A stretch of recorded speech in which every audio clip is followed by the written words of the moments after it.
Hi Pisces! Welcome po sa ating channel. At ito ay yung Daily Gabay Tarot Reading for October 27, 2024. Please be reminded kung naka-resonate kayo, comment down. Kung hindi kayo naka-resonate, ibigay niyo po sa iba kasi channel reading po ito. This is for you Pisces ngayong October 27, 2024.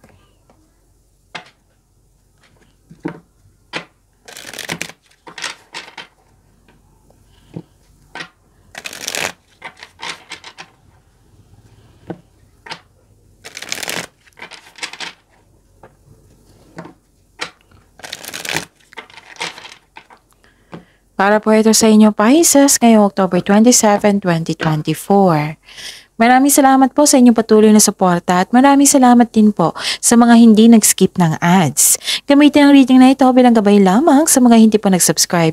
Subscribe na po kayo at click bell notification para malaman nyo na may bago tayong video. Para sa mga gusto magpa-reading po, may lumabas dyan sa screen nyo ngayon. Panoorin nyo po at sundin ng instruction.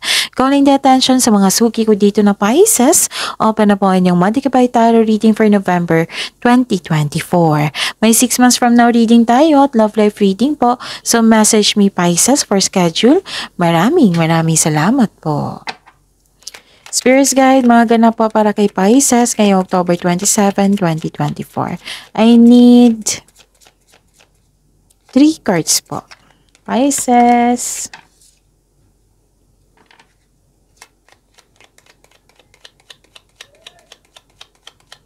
Para po kay Pisces.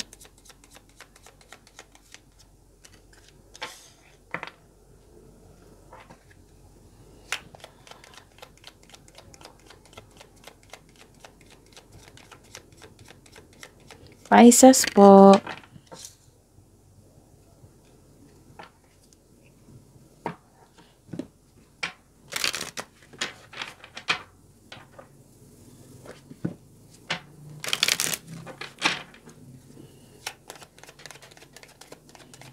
Spirits Guide, mga mensahe pa para kay Pisces ngayong October 27, 2024.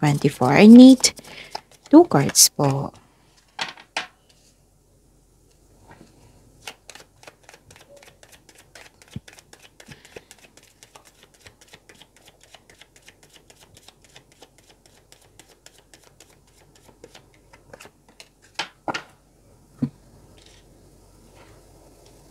Okay, Pisces. Ngayong October 27, 2024. Pisces. Nakikita ko dito may, parang the other day pa to basta may kasama kayo or may tao dito nag-o-observe sa'yo. Kung hindi ako nagkakamali ha, na may nag-o-observe sa'yo, may nag-spy sa'yo, or may malapit sa'yo dyan na mahilig magmanipula.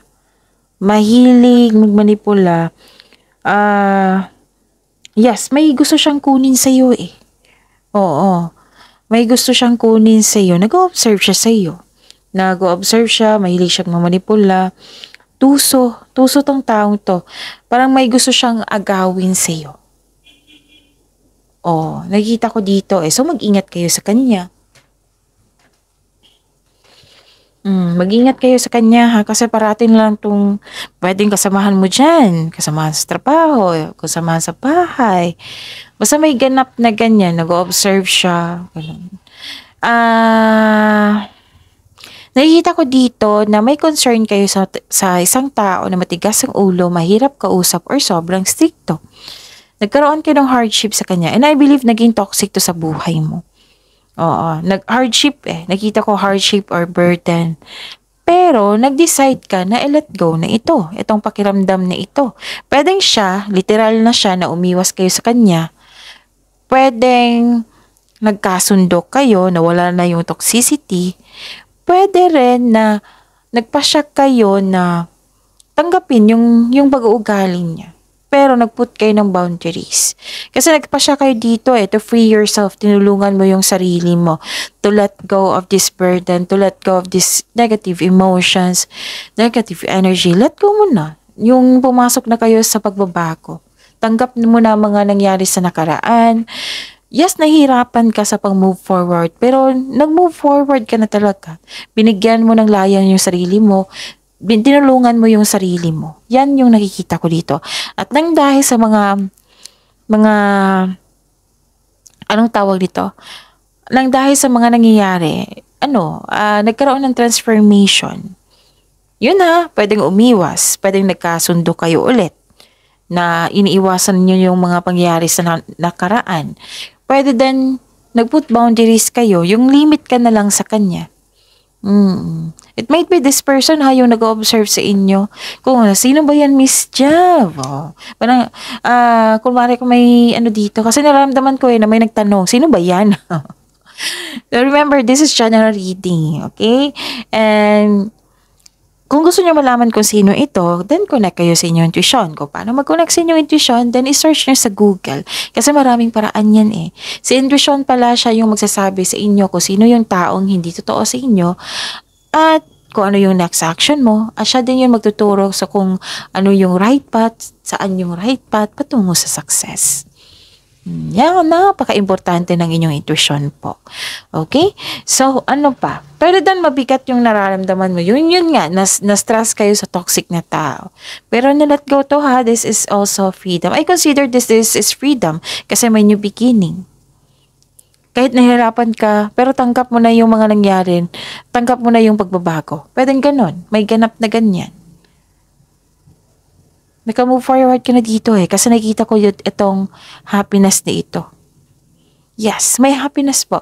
Naka-receive kayo ng success, naka-receive kayo ng blessings, may ganap na success dyan, may good luck, good karma, things going your way, may positive opportunities, may hope. May hope po dito. May joy and happiness. Nakita ko dito. And recognition. May recognition dito na kilala ka. Okay? Ang daming mensahe kay Pisces. Your intuition is correct. O, see? Importante talaga yung intuition nyo. Follow your inner wisdom without fail. Kinakausap kayo ng inyong intuition. So, pay attention. Pay attention na naman. Pay attention dito. Pay attention dito. A powerful message is being communicated to you now. See? Dalawang card na po nagsabi dito na kailangan nyo mag-connect sa inyong intuition kasi may mensahe, may powerful message. Okay? Yun. Spirit Guide. Ano po ang energy ni Pisces ngayong October 27, 2024?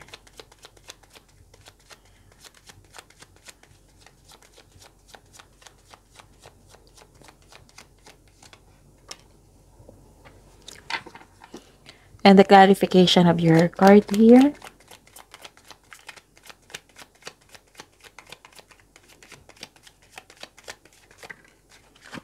Ano ito? Okay. Kung gusto niyo po sa mga may oras po dyan, panoorin niyo po yung last 4 days Gabay Tarot reading niyo po. Like for example, napanood niyo ito ngayong, again, ulitin ko kasi may lamok. Kailangan kong huminto. So, sa mga may oras dyan, okay? Kung gusto nyo po, panoorin nyo po yung last 4 days Gabay Tarot reading nyo po. Like for example, napanood nyo ito ngayong October 27, 2024. Panoorin nyo po yung 26, 25, 24, 23. Kung may narinig, kung may nakita kayong repeating message, talaga yung sunod-sunod na lang niya repeating message siya. Pinupush talaga ng cards nyo na kailangan nyo bigyan ng attention. Kung maaari. Kung maaari po, bigyan niyo po ng solusyon at aksyon. Remember Pisces, at the end of the day, alam mo na ikaw lang taong may kakayahan at responsable na gumawa ng sarili mong katotohanan at kinabukasan. So ano yung energy mo, Pisces? Busy kayo ngayon, Yung may dumating, tapos binigyan mo ng agarang action or reaction. Yes. Kitang-kita ko dito, naging aggressive kayo. Yung puno, what will you say? Ano tawag dito? Yung puno ng confidence, power po, powerful, power kayo, more on power kayo ngayon, very confident at very aggressive yon. Aggressive kayo, yung sobrang energy. Oo, bakit nahihirapan ako sa pag-express? Yun. Nagkaroon ng, actually, naging honest kayo sa inyong sarili dito. May pagpasya dito. Nanindigan kayo sa inyong pagpasya. This is truth seeking also. May panahon, this is panahon na para umaksyon kung alam mong nasa tama ka. So this card ay sumisimbolo ng katapangan at confidence. And this card tells you to be careful sa mga ginagawa at pinipiling desisyon. So be careful. Pero nanindigan kayo dito sa inyong desisyon Kitang-kita ko dito. May nakita kong away dito or argument or tampuhan. So ihanda mo daw yung sarili mo. Yun nga, may dumating tapos naging productive ka, nagbinigyan mo siya ng agarang action or reaction. May tao talaga dito na very aggressive. Pwede ikaw ito or may bagong tao na yung malakas ang energy.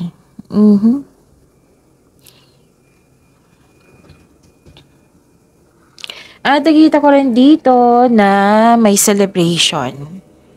Okay, Pisces. So, maingay ha kasi may dumaan na airplane. Baka narinig nyo. Pisces, may celebration pa dito, special event. May gantimpala kang matatanggap, maaring mana ito, promotion or recognition.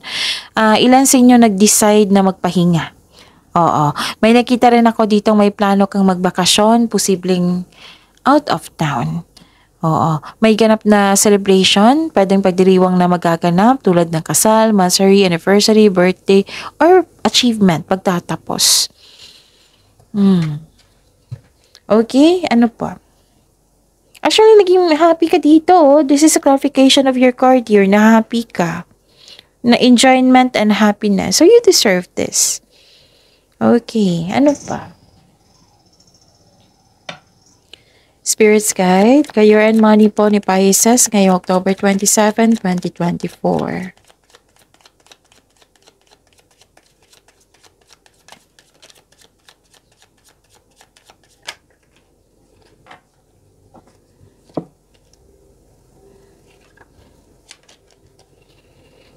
Okay. Mas gusto mong magtrabaho sa career and money niyo po ito, Pisces ha. Mas gusto niyo magtrabaho na mag-isa lang. Or gusto mong magkaroon ng panahon for yourself. Yung para makapag-isip kayo na mabuti, gusto niyo ng tahimik yung lugar, yung na walang tao, walang ingay ng tao. Basta gusto niyo mapag-isa. Pwede din na gusto mong magtrabaho na walang collaboration. May ganap na ganyan. Kasi you're finding peace po dito Yung gusto mo ng tahimik para ma-re-energize ka, para makapag-isip ka ng mabuti, ganon. May ganap na ganyan. Okay? So, feel free yourself para makapag-isip ka ng maayos. Kung nais mo ng promotion or making business investment po, hindi mo na kailangan ng pahintulot to move ahead. Magtiwala sa inyong sarili.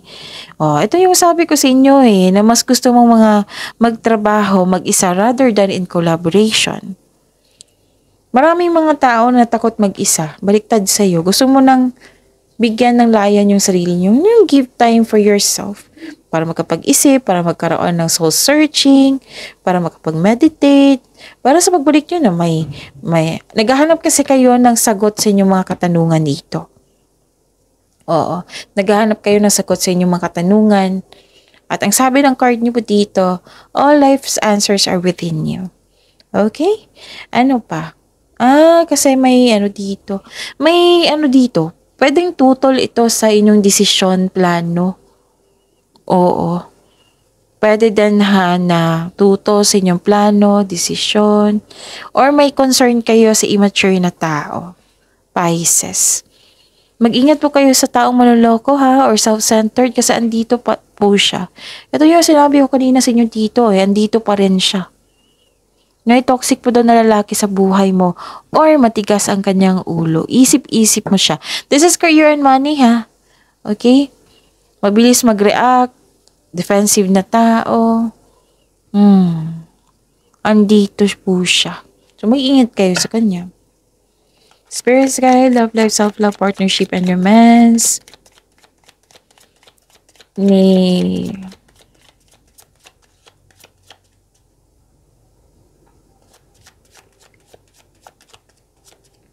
Pisces ngayong October 27, 2024. And the clarification of this card po. Reminder, Pisces kung may problema sa love life nyo, huwag nyo dalhin sa career and money nyo. Para kung magiging okay yung love life nyo, okay pa rin yung career and money nyo, di ba? Parang parang hindi kayo ma-burn out. Puro dito, major.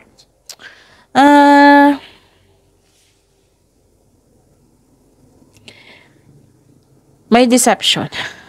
Lumabas siya dito. Pag traidor, mapanilang na tao, traidor, tuso, ano tawag ito? Tuso. Yung, mandaraya. May term pa na mandaraya eh.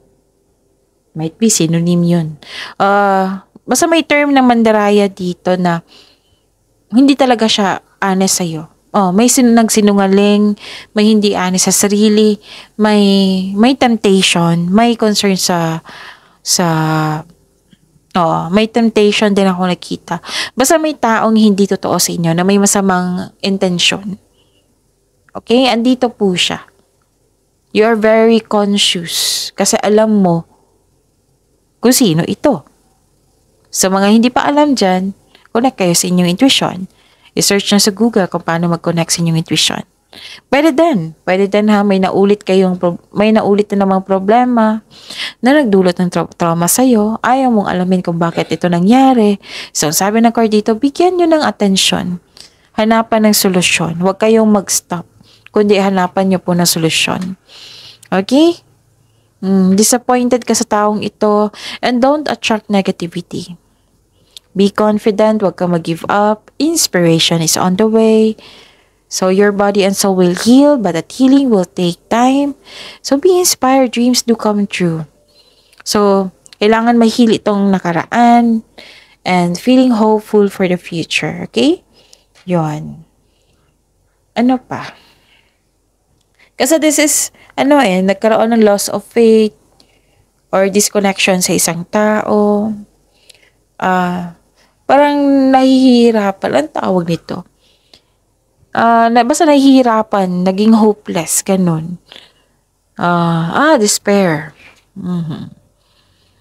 Na nakikita ko dito na nahihirapan kayo sa taong ito. Alam mo kung sino ito.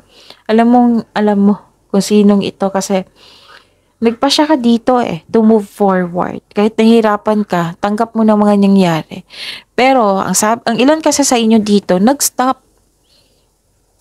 Parang hindi naman sa hindi matanggap. Alam nyo ng reality na may tao talagang pasaway sa inyo. Napastop lang kayo yung parang hindi kayo makapaniwala na bakit niya ginawa na naman ito? Ganon. May ganyan naganap na nahihirapan kayo. Actually, mahalaga to na tao sa iyo. Kasi affected ka Sobrang affected ka dito. So, yung sabi na pinupush ng cards dito na wag kayo mag-stop. Focus, move forward. Bigyan ng solusyon. Pinupush ng cards dito Nakita ko dito, dala-dala nyo sa career and money nyo. Yung this kind of emotions. Nawalan kayo ng pag-asa. Bakit kayo mawalan ng pag-asa? Nakita ko naman dito na may good luck and good karma. May pag-asa po. Diba may sinabi ako sa inyo na hope dito? Don't be. Kasi may sinabi naman dito na may hope. May opportunity, may happiness. May, anong tawag dito? Good luck, good karma. Oo. Okay? Sobrang pag-alala. Actually, si Pisces, nakikita ko dito na concerned ka pa rin sa taong ito. Oo. Pero, nakikita ko dito, nang dahil sa concern ka sa taong ito, nahirapan ka mag-move forward. Okay? So, be confident, heal yourself, and feeling hopeful for the future. All your dreams are coming true. Matutupad talaga yan. Okay, Pisces? See you tomorrow, Pisces. Please like, subscribe, and click po about on for notification para updated po kayo sa daily tarot reading natin. Maraming salamat po.